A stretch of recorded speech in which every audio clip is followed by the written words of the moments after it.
What's poppin'? Welcome back to the channel, and in today's video, we are diving into one of the most mind-bending anime in the science fiction genre, Steins Gate. Steins Gate is a 2011 anime television series produced by Studio White Fox. We'll get into the history a little bit later, but before we get any further, make sure to subscribe to this channel and hit that bell icon so you never miss any updates. Now without further ado, let's get it.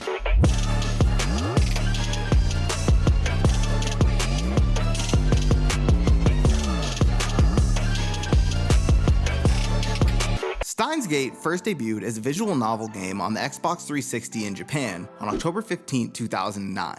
It was co-developed by 5PB and Nitro Plus, featuring a phone trigger system that affects the storyline based on how players respond to text messages in-game. This choice-driven mechanic forms the core gameplay, resulting in multiple branching paths and endings. It belongs to the Science Adventure series, which also includes titles like Chaos Head and Robotics Notes. Unlike those predecessors, Steins Gate quickly became the franchise's breakout success, praised for its intricate plot and engaging character dynamics. In Japan, the anime ran from April 6, 2011 to September 14th of the same year, and was later licensed for North American release by Funimation, totaling 24 episodes. Now, let's get into the story. Rintaro Okabe, a self-proclaimed mad scientist, spends a sweltering summer day in 2010 attending a time travel seminar with his cheerful childhood friend Mayuri Shina. Inside the Radio Kaken building in Akihabara, Rintaro unexpectedly encounters Kurisu Makase, a brilliant young researcher who insists that she met him just a few minutes earlier, though Rintaro is convinced that they have never crossed paths before.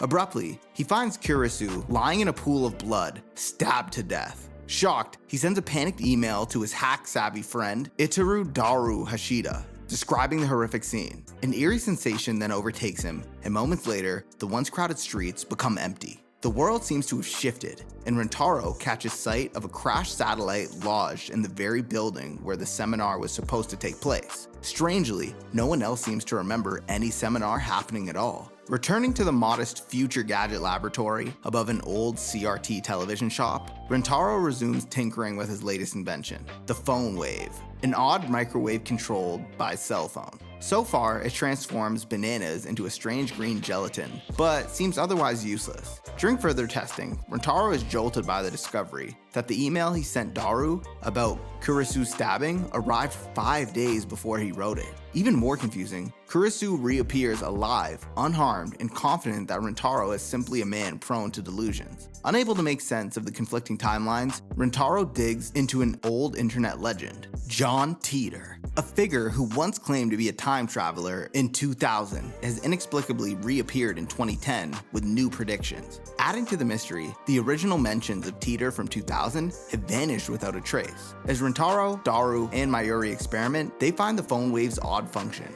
When triggered at specific times, it sends text messages, D-mails, to the past. Kurisu, initially skeptical, demands proof and insists on thoroughly examining the device, eventually joining the lab as its fourth official member. Together, they discover that each D-mail can alter the timeline slightly, creating what Titor refers to as a world line shift. Only Rintaro retains his memories of how events used to be, an ability that he dubs Reading Steiner. Probing further, they hack into the database of CERN, a powerful organization rumored to be researching time travel. There, the group stumbles upon disturbing evidence of human test subjects turned into gelatinous states by CERN's experiments with miniature black holes. Realizing CERN may be responsible for a dystopian future, Rintaro vows to perfect the phone wave before CERN can destroy or control them. However, they need an antique computer, the IBM 5100, to decode CERN's top secret data. A shrine maiden named Luka Urushibara might be the key to getting access to one, and a mysterious part-timer named Suzuha Amane urges Rintaro not to trust Kurisu. Along the way, Moeka Kuryu, another woman obsessed with the IBM 5100, appears, snapping pictures of everything with her phone. Rintaro's friend, Ferris, who helps run a maid cafe, eventually reveals her family once owned the elusive IBM computer. Working together, Rintaro and Kurisu manage to bring the bulky computer back to the lab. Using it, Daru cracks CERN's encryption and confirms the group's darkest suspicions. CERN has indeed been experimenting on human time travel with deadly results. In a series of small but world-altering experiments, Rentaro and his expanding circle of friends send D-mails to the past to see how the timeline shifts. Luca tries to become a girl before birth. Farah sends a message that saves her father from a fatal plane crash. Moeka's D-mail remains in question, and Rentaro soon realizes that each of these changes triggers butterfly effects. Even the location of the crucial IBN 5100 disappears from the lab's timeline. Meanwhile, Suzuha, hired as a part-timer in the CRT shop downstairs, watches concerned from the sidelines. She warns Rentaro that Kurisu might be a spy for CERN, though Kurisu herself is baffled by the accusations. The tension then increases when Rentaro receives ominous text messages referencing gelatin treats and severed dolls' heads, hinting that someone is watching his every move.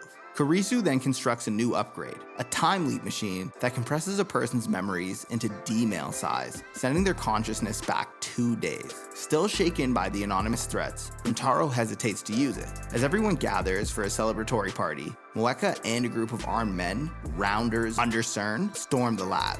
Mayuri, who has no involvement in CERN's conspiracy, is deemed unnecessary and shot dead by Moeka right before Rentaro's eyes. Devastated, Rentaro leaps back in time using the device, determined to save Mayuri from her fate. He experiences the same tragedy again and again. Mayuri dies in every scenario, whether by accidents, run-ins with CERN's thugs, or other random events. Each attempt ends in heartache, pushing Rentaro to the brink of despair. Eventually, Kurisu forces him to share the painful truth of Mayuri's repeated deaths. Suzuha reveals that Mayuri's death is convergent in the Alpha World line. No matter how many times he leaps, the outcome loops back to her loss. The only way to save Mayuri is to reach a world line beyond a critical threshold of 1% divergence, leading to the Beta World line. Suzuha then stuns Rentaro with the admission that she is John Teeter, a traveler from the year 2036. By this time, CERN's totalitarian regime rules the world, eventually plunging humanity into total chaos. Suzuha tries to return to 1975 in her time machine, disguised as the mysterious satellite, to retrieve the IBN 5100 before CERN obtains ultimate power. However, Rentaro's earlier meddling in her departure caused a storm that damaged the machine. In a series of leaps, Rentaro attempts to fix the situation, but Suzuha later loses her memories and fails her mission, finally unaliving herself. Heartbroken, Rentaro sends yet another D-mail, erasing his earlier interference and allowing Suzuha to leave in better condition, and allowing Suzuha to escape, though she forgets meeting her father, who is unexpectedly Daru. In one version of events, Suzuha lives until an illness claims her. In another, her mission changes the timeline value in Rentaro's divergence meter. And unfortunately, Mayuri's death remains an unavoidable constant. Deciding to continue fighting, Rentaro focuses on erasing all the D-mails that changed the world line.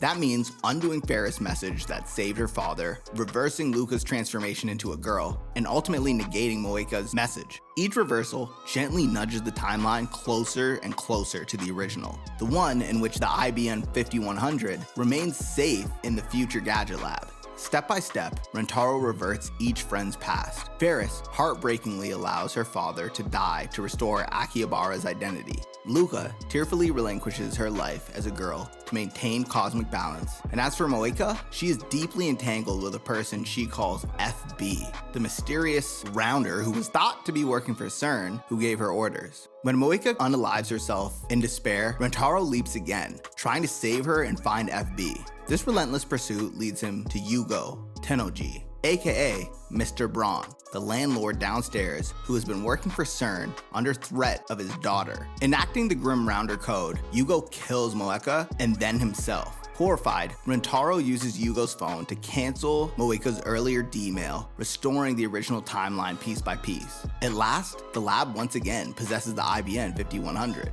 Daru hacks into CERN's data, poised to erase the files that started this chain of events. But Rentaro realizes a dreadful trade-off. Erasing CERN's data means returning to the Beta World line, where Kurisu was stabbed to death. Initially, he refuses. Kurisu guesses his reason, and after learning of her fatal destiny in the beta world, she still insists that he must move forward to save Mayuri. An inner battle tears Rintaro apart until Kurisu confesses her love for him. Rintaro reciprocates, and they share a heartfelt kiss. They decide to erase CERN's data, propelling Rintaro into the beta world line, where the phone wave never existed, and Kurisu supposedly dies. Just as he abandons all thoughts of time travel, he is contacted by a different version of Suzuha. In this timeline, World War III looms if Kurisu's fate remains unchanged. Suzuha has one mission: save Kurisu so that knowledge of time travel does not spark a global arms race. Rintaro then travels with her to the day of Kurisu's death, stepping into the scene that started everything. To his shock, he accidentally stabs Kurisu himself as he struggles with her father, Dr. Nakabachi, who escapes with her time travel theory. Devastated, Rintaro believes he has created the unchangeable outcome that he wanted to avoid in the first place. Sinking deeper into despair, Rintaro nearly refuses a second chance until Mayuri reminds him he never gives up on anyone. Suzuha reveals a scrambled video from Rintaro's future self, explaining how to fake Kurisu's death without causing a time paradox. Armed with this knowledge, Rintaro returns once again. This time, he distracts Nakabachi into stabbing him by mistake, uses a taser to then knock Kurisu unconscious, and smears blood from his own stab wound to replicate her apparent death. His past self witnesses what looks like Kurisu's murder, launching the chain of events that led them all here while still preserving Kurisu's life. The divergence meter finally breaks past 1%, arriving at the Steins Gate world line. Neither Mayuri nor Kurisu being doomed. Suzuha disappears as her timeline no longer exists in the same form, leaving Rintaro with a vow to greet her again in the future. Though physically wounded, Rintaro recovers in the new world line and rejoins his friends, handing out the lab badges they once earned. As he strolls through a now normal Akihabara, he runs into Kurisu once again. Although she should have no memory of him, she hesitates, suggesting that fragments of her countless bonds with Okabe remain, even across the boundaries of time itself. Thus, their bittersweet reunion hints at a brighter future, one in which CERN's dystopia and World War III never come to pass, and both Mayuri and Kurisu can coexist in the Steins Gate. And that's the end of Steins Gate. Thanks for watching. Don't forget to click the join button down below if you're already subscribed to the channel. Become an S-Rank supporter and you'll gain access to custom badges, exclusive polls, and priority replies from me. If you haven't already, slap subscribe, shoot the like button, and flick that bell icon so you never miss another update. Until next time, peace.